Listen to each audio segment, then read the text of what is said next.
Okay. All right, we're ready to call the January 19th meeting of the Cleveland Heights University Heights Public Library Board of Trustees. I'll call the roll. Ms. Carlisle. Present. Ms. Crenshaw. Here. Ms. Llewellyn. Here. Mr. Gerbach. Here. Ms. Iwamoto. Here. Mr. McTeague. Here. Mr. Tarakia. Here. I certify that the notification of this meeting of the Board of Library Trustees have been made. Our first order of business is to swear in our newest member, Tyler McTeague. Am I pronouncing that right, Tyler? It's McTighe. McTeague, okay. Would you raise your right hand, please? Even if we're not here, we'll still be official. Do you solemnly swear or affirm that you will support the Constitution of the United States and the Constitution of the State of Ohio, and that you will faithfully and impartially discharge your duties as a member of the Board of Library Trustees of the Cleveland Heights University Heights Public Library, Cuyahoga County, Ohio, to the best of your ability in accordance with the laws now in effect and herein after to be enacted during your term of office? If so, please answer, I do. I do. Thank you. The first resolution we have is setting the slate of officers and committee assignments for 2021. Ms. Llewellyn is president, Ms. Crenshaw is vice president, Mr. Gerbach is secretary. Committees, Mr. Gerbach is chair of operations, Mr. Tarakia is chair of planning and external relations, and Ms. Iwamoto is chair of personnel. Do I have a motion to approve? I motion. Do I have a second? A second. All those in favor signify by saying aye. Aye. Aye. Aye. Any nays? Next item, if I could get Ms. Llewellyn, Ms. Crenshaw, and Mr. Gerbach to raise your right hands and take the oath as officers of the board. Do you solemnly swear or affirm that you will support the Constitution of the United States and the Constitution of the State of Ohio, and that you will faithfully and impartially discharge your duties as an officer of the Board of Trustees of the Cleveland Heights University Heights Public Library, Cuyahoga County, Ohio, to the best of your ability and in accordance with the laws now in effect and hereafter to be enacted during your term of office? If so, please state I do. I do. I do. You're official. The next item is a resolution to set the bonds for the fiscal officer and the finance assistant fiscal officer and the director. The bond for the fiscal officer is $300,000. The fiscal assistant fiscal officer is $100,000, and we also have a $100,000 bond for Ms. Levin, who sometimes acts in my place in transferring money and some other items in that. Any questions on the resolution? Do I have a motion? I'll motion. Do I have a second? I'll second. All those in favor signify by saying aye. Aye. Aye. Any opposed? Okay, Ms. Llewellyn, would you swear in myself and Ms. Levin? And I will swear in my deputy when she is in the office next. Certainly. Let me just, I'm pulling that. I downloaded it. Let me pull it back up. Give me a sec.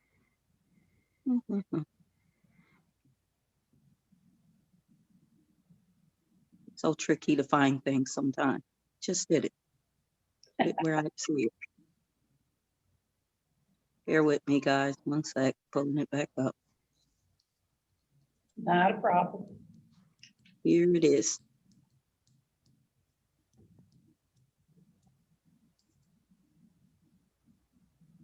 Let me just make sure I have the right oath and not the one for ourselves. Okay, here it is. Okay, All right, Nancy and Deborah, can we have you guys raise your right hand?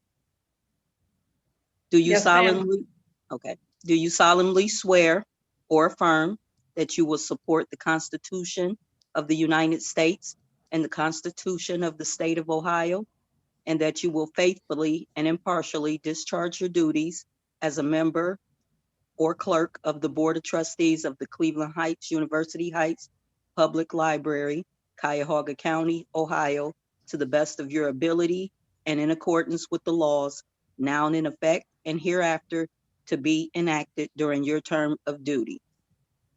If so, we ask for an I do. I do. Okay. Na- Next Na- item on the agenda is, I didn't hear Nancy, I'm sorry. I- Did I- any- Sorry, Nancy, you have to say I do. You're muted. Sorry, I do. okay. All right, Next item is the planning calendar of all the meetings and different agenda items for 2021. Just when I sent it out on Friday, we learned that the new board member workshop is in August, which Tyler said he would like to attend. Is there any other board member that would like to get registered if you haven't taken it or you want to take it again? If you send me an email, I'll send in the registration later this week. Debbie, it's March 6th. yeah, I at- was gonna say August, woo, that's way down there. No, it's March 6th. It's on a Zoom from Columbus, and I believe Right. it's at 2 o'clock or something, but I will send it to you. Tyler, It's all day. okay, It's from 9 to 5. okay. Tyler told It's us, a pretty packed agenda. yeah, Tyler told us he would be attending, and Heather already asked me who to register. So we'll get that done tomorrow. If anyone else would like to attend, please let me know. I'd like to attend. I haven't had a chance, so I'd like to try to go. Okay, great. I know, Zoom is kind of good for some things. Great, thank you. Okay. Do I have a motion to accept the calendar? Motion. Do I have a second? I'll second. Ms. Crenshaw? All those in favor signify by saying aye. Aye. Aye. Any opposed? Next item is the approval of the minutes for the December 7th meeting. Any corrections or adjustments? Board members were sent this on Friday to review. Being none, do I have a motion to approve? I move to approve.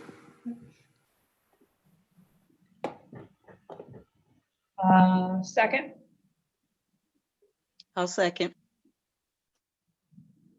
All those in favor signify by saying aye. Aye. Aye. Any opposed? Next item is presentation of the financial reports for the month of November. I just closed the fiscal year last week and was working on, I got W-2s done and I still have to do 1099s. And when I present financials in February, I'll have January and December, and usually I do a couple of bar graphs and line charts and that to show you trends of where we're at. Remarkably, our revenue did not fall as short as was expected by the state. The public library fund money came in well. Our tax revenue did not go down, so we did very well, and you'll see in our expenditures that we carried out and made our significant cuts that we spent at least, I can't remember how much over $1 million, but we spent over $1 million less in 20 than we did in 19, but I'll have that available in the February packet. At the end of November, we had 13 million in the general fund. And at that point in time, our revenue was only 30,000 less than last year. But our year-to-date expenditures were 5 million less, and that'll level out as we get the rest of our expenditures done through the calendar year. We have on our CARES Act money, we're down to less than $10,000 available, and we're still waiting for our water bottle touchless refill stations and some more computer equipment for the meeting rooms and that. And we did, when we adopted the budget for 2020, we did put in 25,000 as a pandemic supply because we know we'll need to continue to order, excuse me, gloves for materials with circulation and masks and probably some disinfectant, but we have a good stockpile to last us through the next couple of months. Do I have a motion to approve? Do I have any questions on the financials for November? Do I have a motion to approve? Motion. Mr. I'll Gerbach, second. move, Ms. Llewellyn, second. All those in favor signify by saying aye. Aye. Aye. Any opposed? The next item is acceptance of donations during 2020. The largest donation that we've got is a continuing contribution from the Long family in memory of the former direct manager of the Coventry branch. And then also back in January, the Coventry Peace Group. Nancy, could you explain what their function was, that they donated the balance of their funds, that they just did park cleanup? And you're on mute. The Coventry Peace was the original 501c3 that was formed in 1996 or 7 to raise money for the Peace Park and to build the playground originally. When the Peace Campus decided to form their own 501c3, they transferred their license over and donated the $10,000 that they had left in their balance to the library for the care of the park. So the 501c3 still exists. It's just now the governing body of the Peace Park, Peace Campus, sorry, not the park. And in fact, we'll talk about it later, but they have formed a board and they have a board meeting coming up. And when we received this donation, we created another special revenue fund called Peace Park Playground, which we're looking at using when we get grants and start moving forward with looking to do some upgrades. The 10,000, it's restricted for maintenance and care of the Peace Park.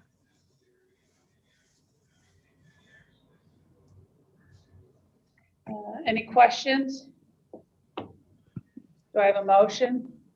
I'll motion. I'll second. Second? I'll second. Thank you. Ms. Carlisle? Yes. Ms. Crenshaw? Yes. Ms. Llewellyn? Yes. Mr. Gerbach? Yes. Ms. Iwamoto? Yes. Tell me how to pronounce your name again, please, Mr. Big Tig. McTighe. Thank you. Yes. Mr. Toracchio? Yes. Next item is to improve the open encumbrances from last year. It's $628,221. The majority of it is in the building and repair and then general fund. This is money for expenses that we ordered items and haven't received, or the projects haven't been completed as of 12/31 in the building and repair fund. The big purchase orders are the carpeting at Lee Road and the materials sorter. We haven't finished that. In the general fund, we encumber money to pay all of December's utilities. In January, we still have a lot of materials orders out, and this is about the same as it was in previous years. Any questions? Do I have a motion? I'll motion. Do I have a second? I'll second.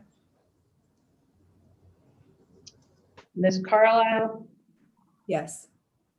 Ms. Crenshaw, Yes.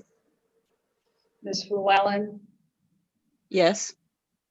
Mr. Gerbach, Yes. Ms. Iwamoto, Yes. Mr. McTighe, Yes.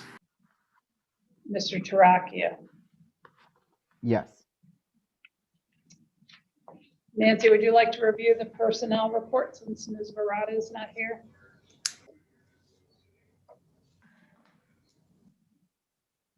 Okay, it is with great sadness that we report that our branch manager at Coventry, Pat Gray, has announced her retirement as of March 1st. Pat's been with us for over 15 years. She is an exemplary supervisor, librarian, community member, and a nice person. And we will miss her very, very much. We have posted the job and we will start conducting interviews in a few weeks. We also had a Lee Road Youth Services Associate resign because she was moving. And we have filled 3 positions since December, 2 full-time and 1 part-time. The full-time were circ assistant vacancies and they were filled with internal candidates. And the part-time was in the HKIC. If you turn the page, you'll see there's still quite a few positions on hold. We met, Kim and I, to create priorities for these positions. And we have given Lori a schedule of how we'd like them filled in what order. And in order not to totally overwhelm the HR functions, we're going to do 2 positions a month. There may be more than 1 person in each position, but that way she can kind of get it on a schedule and work people through, and then we will hire them and then they'll go through orientation and we'll just keep it rolling. The goal is to try to be fully staffed so that we can reopen somewhat, at least to do lobby services and browsing and computers like we were doing in November. I hope that we can do that by the beginning of April. If we get all of the positions filled and we're staffed up, we will, that's our goal. It may be a week sooner or a week later, depending on how things work. And that's pretty much it. Staff did receive their 3% increase and they're very happy to receive it. And those who are at the top of their range did get a lump sum increase. We do have a salary table that we always approve in December. While sometimes it doesn't change much, there are instances where we eliminate a position during the year or move 1 or 2 jobs within a job grade. This year, it's pretty much static from last year because we didn't do very much as far as making big changes because of COVID. So I think that is the next resolution on the agenda. Right. Does Okay, anyone Deb. have any questions on the salaries? No, but I'm going to add a little information since we're talking personnel. We received some information. I believe it was November. Yeah, it had to be maybe November, early December, because it was in reference to the board positions we needed to fill. So a gentleman named Bill Frank called and I gave him a call back and he asked me to share the information that he, doesn't have a home computer, I believe, and that Nancy was very helpful in helping him do the application, very friendly, as hands-on as COVID would let you be. She helped him maneuver through it and get set up to do his interview with the board. And he really wanted that to be known and he wanted that to be public.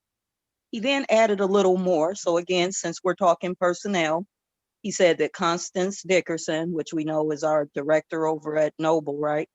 Mm-hmm. That she's just excellent. He says, Steve, a guy in reference, excellent. It's always very helpful. A brunette named Monica in the children's area, which I know Monica, and one more person named Rebecca, who I couldn't quite recall myself, but most of these people I know.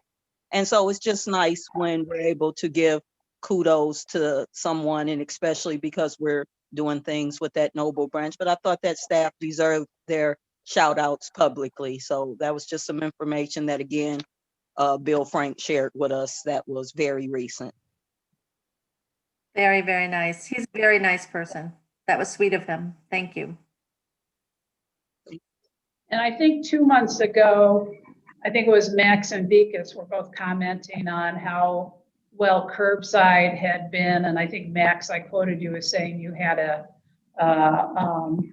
barrel full of books that needed to get in your car, and Vikas, had all your children's books. And I called over to Coventry and called over to Noble. And I called downstairs here and said that I just want you folks to know that, the board members publicly thanked you for the service and promptness and patience and all of that. So they were very pleased to hear that board members have noticed the diligence they're doing with their curbside service too. Right. Okay, do we have a motion to approve the salary table for 2021? I'll motion to approve. Do I have a second? I'll second. Ms. Carlisle? Yes. Ms. Crenshaw? Yes. Ms. Llewellyn? Yes. Mr. Gerbach? Yes. Ms. Iwamoto? Yes. Mr. McTighe? Yes. Mr. Toracchio? Yes. Okay, next item on the agenda is Friends Report. Nancy, have you gotten any updates from the Friends? No, I did not. I will update you next time. Okay. Ms. Llewellyn, do you have any President's Report information to share? Or do you cover yourself in the personnel report? I was on mute. I absolutely do not. All right, we'll turn it over for the Director's Report then. Only presidential things that are going on are tomorrow, and there's a little excitement over here. Yes, ma'am. 46, my new favorite number.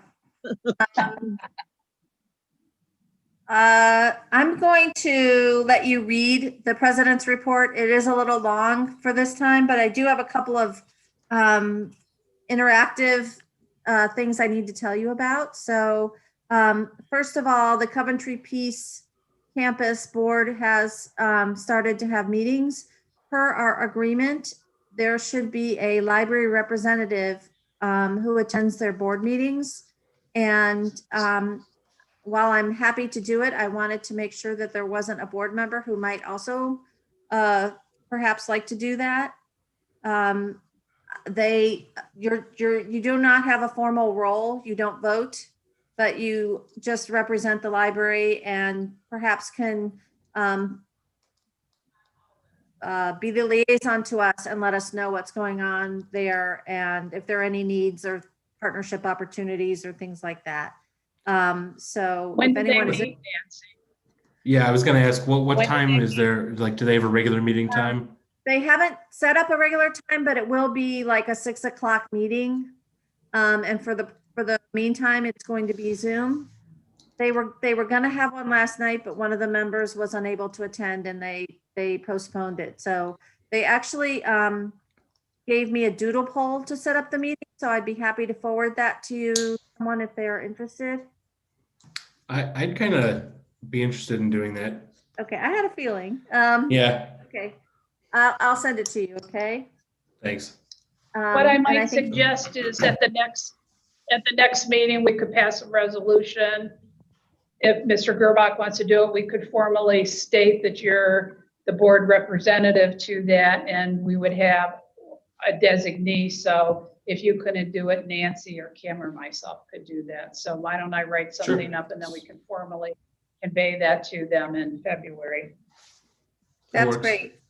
The next item was that we received today a request for reconsideration. It is for a library program. And the way this works is the community member fills out a form and it's submitted to Kim, and then she gives it to me, and then I give it to you. So at the February 1st committee meeting, I will share their request, and I will also share the library's reasons for doing what we're doing. And I've asked the staff to come up with a couple of remedies that they would feel comfortable with that I can share with you as well. So that's what we'll do. I told the person who submitted the request that they would hear back from me in the middle of February. So it gives us some time if we need to do any research. And I will probably forward some things in writing to you. The next thing is that we have started our Noble engagement process. We have a number of choices, wonderful choices that we can make in the coming year to plan for expanding the space at Noble. And a survey is now going out to the community. And perhaps you received it in your email today. I did.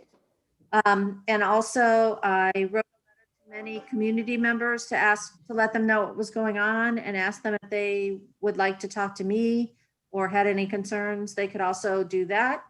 And then in March, we will be holding 2 community meetings open to anyone on Zoom on Monday, March 8th and Monday, March 22nd at 7 o'clock. And they will be taped. So if anyone wants to watch them later, they can watch them later. So that people can ask questions and have a little more of an interactive discussion. And all of that information will be shared with the board while we are still investigating our choices as well. I am putting out some feelers and doing some due diligence to help give you more information for the choices that we're going to have to make. So we do welcome the public to attend both of those meetings or to call me or write an email in any way that they wish. We will be happy to take feedback. Right now, we're just keeping it general and we're saying, how do you use the branch? What would you like to see at the branch? Is there any special service or need that you feel we should be considering while we're thinking about expanding the building? Also, we did come up with a short list of candidates for the Coventry HVAC proposals. We will be interviewing Macmillan, Karpinski, Algebra, and K2M. These are all established engineering or architecture firms in the local area. We stayed pretty local, and these are small and medium-sized companies.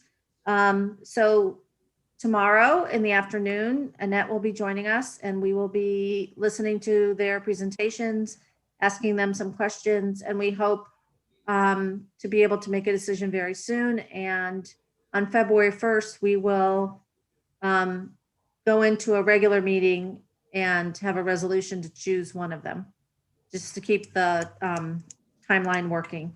So you will be hearing about that. And then the last thing I wanted to just bring up, when the school board was doing the interviews for trustees for the library, Mr. Posh brought up the fact that we had great hopes of having a number of joint boards meetings last year, and it didn't happen because of COVID. I'm going to start poking around and see if we can get those going again, even if they're Zoom. There are a number of different formats we might use. We might get a speaker to talk to us about experiences that they've had with trying to coordinate all of our different communities. It's, you know, we have an interesting situation because we're 2 cities, and the format we hope to use is get the school board, the library, and the 2 city governments together. And perhaps a good starting point would be to talk about Noble. So I just wanted to let you know that we're going to do our best to schedule that, and hopefully we can all participate. we just might have a facilitator who runs the Zoom and keeps everybody in line. Last time we did it, we had to use the school cafeteria or the school multipurpose room. And it was this huge square and it was not a very, we couldn't hear very well. And it wasn't a very easy way to have a discussion. So Zoom actually might be easier than that was. So those are all the new things. Let me just make sure that there's nothing important that I need to tell you about. I did include the information about the trustees workshop in my report. Oh, you know, in November, something important happened, or December, and we didn't get a chance to talk about it. And that is that the Heights Library received a 5-star rating from the Library Journal Public Library Services Index. And while it's not the be all and end all of everything, it is very nice when that happens. And it's based on, right, it's based on statistics from 2018, which was a very good year for us. And the whole point of the thing is to make sure that libraries can have aspirational desire to meet some public service standards. And it really does require money, staff, time. And so there are some biases built into it, but again, I'm still very proud that we've achieved this. And Ohio is one of the best library states in the country, and we should fight like hell to keep that as a hallmark of what Ohio is. And it's part of our education system. It's part of our democracy. And we've seen this year how easily democracy can be tested. And so again, I am very, very proud to be among the 5-star winners. At the end of my report, Cheryl did contribute her communications report. And I also received an annual report from Cheryl. They are doing amazing things. I hear from her staff, from the community, that we have really stayed on it better than most libraries during COVID. We've tried very hard to have some one thing every day, and to make sure that we're serving all different kinds of people, all different ages, all different abilities. And her communications report shares a lot of that. We will, in the annual report, you'll learn about some of the changes in how the community used our website and what pages they went to. And the most interesting thing was that the digital offerings page, the digital services page, the use went up 362% or something like that. So of course it did, because everyone was at home and they were trying to download materials from our collection. So next month, I will also share with you some statistics about the digital versus the print in this very strange year. So that is it from me. Public service report from Kim. Okay, all right, I'll get started. This is the combined November and December public service report. I'm going to follow along on a different screen, so my eyes are diverted. But so of course we don't have as much as we've had in the past. Some interesting things I wanted to point out in the circulation report. Ty did a comparison of October to December, which is important because October we were open for customers to come in throughout that entire month. And then by December, we were not able to do that since we closed in mid-November. So you can see the disappointing news about our lower circulation statistics, and I will get to the full report a little bit later, but you can see the drops in percentages are pretty significant. So that's the reality when we have to go to a curbside model, that customers can order the things that they want, but losing that browsing ability really has our circulation take a big hit. But in the meantime, as Nancy mentioned, we are trying to do as many virtual programs as possible. In the continuing education department's report, there's information about some of the virtual classes offered, as well as some of the Facebook Live events that they do. The happy hour talks have been popular really all year. And I think that's something that we'll continue to do as well. More information from the branches about what they've been doing. So you will see program statistics, and people are attending programs, but particularly, but not exclusively, children's programs. Families still want to connect, even though it seems like we're all very zoomed out.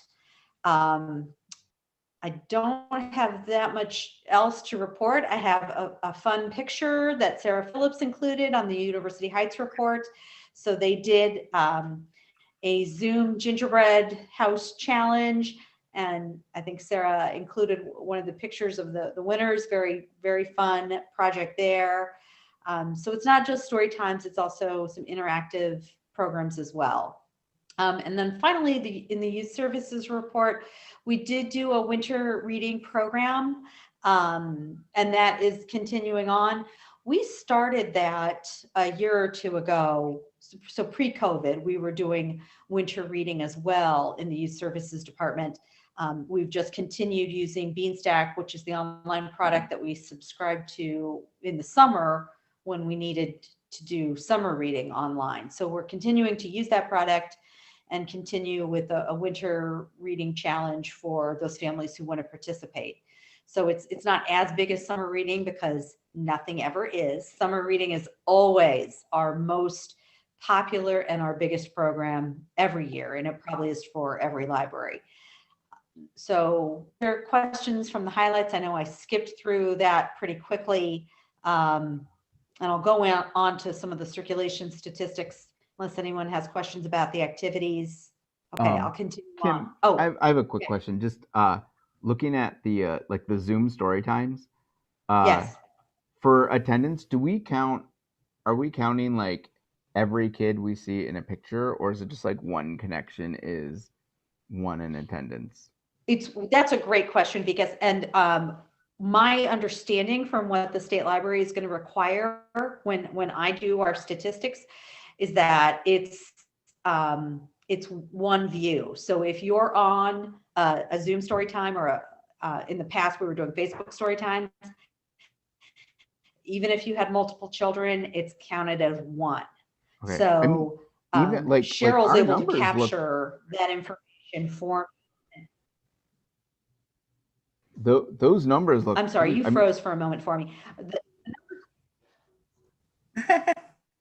They do look good, but they look, yeah. so like yes, 30 that's per Zoom is pretty impressive. I feel like for our local story times. Yeah. That's Oh, more I like- agree.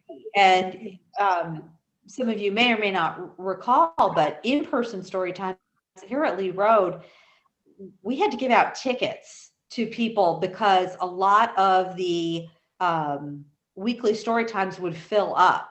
So a lot of the Wednesday ones, the Saturday ones got extremely popular. I realize it seems like ancient history talking about pre-COVID numbers, but in a way, I'm not surprised. Also, of course, we are doing fewer story times too. So where we may have had, I don't know, 8 to 10 story times per week. Now we're just doing maybe half that. So more people are attending the fewer opportunities that we have for them. But we have to just count, each kind of like unique view from Facebook as one. But I'm glad you asked that so that I could state that for the record. So I'll go ahead and move into the circulation breakdown, and Nancy has already alluded to that, talking about the way that our streaming and e-media compares to physical. So even through November and December, physical items still were the vast majority of our circulations. In November, it was a little over 79%.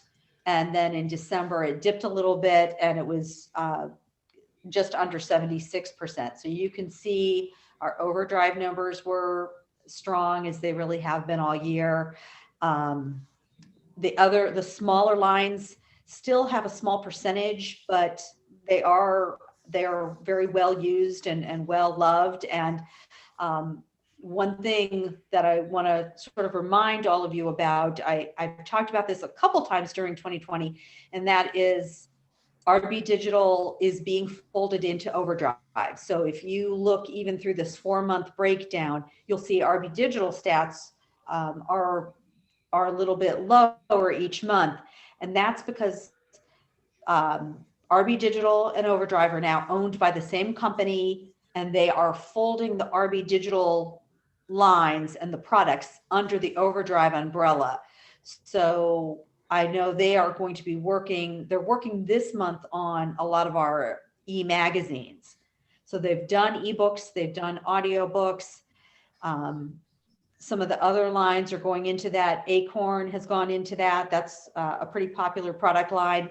So at some point, it won't exactly exist. So that's the latest update that I have, is that I think it's next week. I have the date marked in my calendar when the migration is supposed to happen for the e-magazines. So I'm sure that will go smoothly. Everything else has. But before I go into the next stats, does anyone have any questions about the breakdown? It's usually pretty self-explanatory. Okay. So circulation by library. So our final number, we were 31 items short of hitting 1.2 million.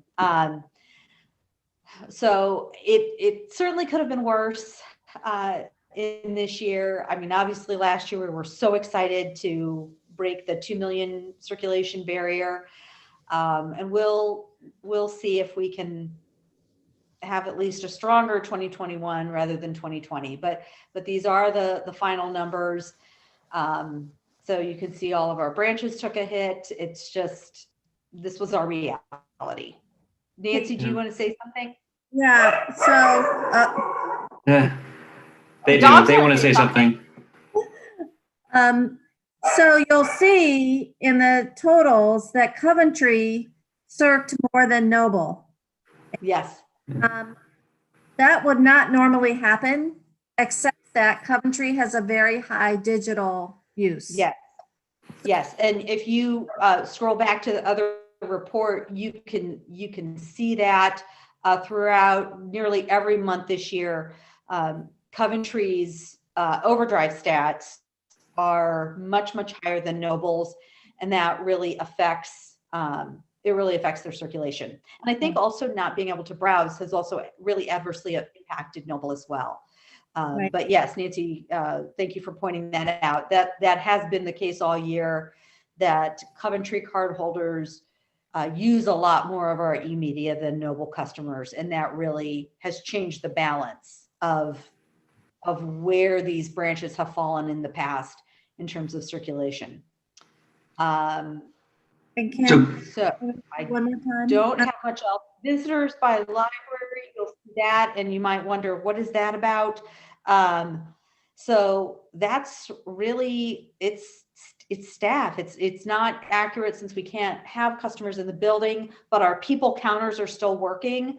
So we don't have a number for Noble. I think, I'm not sure what that is about, but we can get that fixed by next month. But I mean, those December stats are all staff.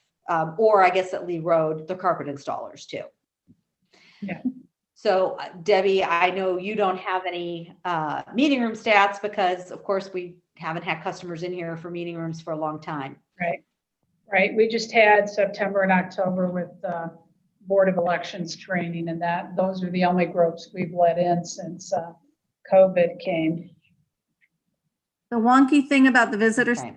and it's the same story, is that our staff have been doing curbside and they go in and out, in and out, in and out. So it's amazing that many, I mean, that shows how hard the staff has been working, going in and out. And so, and the way the people counters are, they recognize you, so they only count you once. just so you know. But it is still Yeah. a thing that we searched 1.2 million items. That was about the 2015 level. And there was a month, I think it was November, that Ty shared with us that Cleveland Heights Library circulated way more than Cleveland Public Libraries. Think about that. They have 30 branches, but since everything shut down, so I really attribute the success that we did have to how hard the staff is working to try to get items out. Pretty amazing. So that's it. Under Does anyone have unfinished any questions? business. Oh, Oh, I'm sorry, Kim. that's okay. I didn't know if anyone had any questions. I'll mute myself and let you go on. Nancy, I think you gave a little bit of an update on the Coventry HVAC and the Noble branch we have that under unfinished business. Anything else you'd care to add?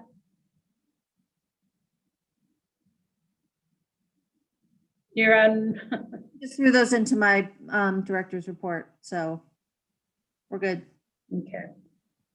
All right. Any board member have anything for new business? All right, we're going to go into executive session for the purpose of discussing evaluation and compensation of personnel.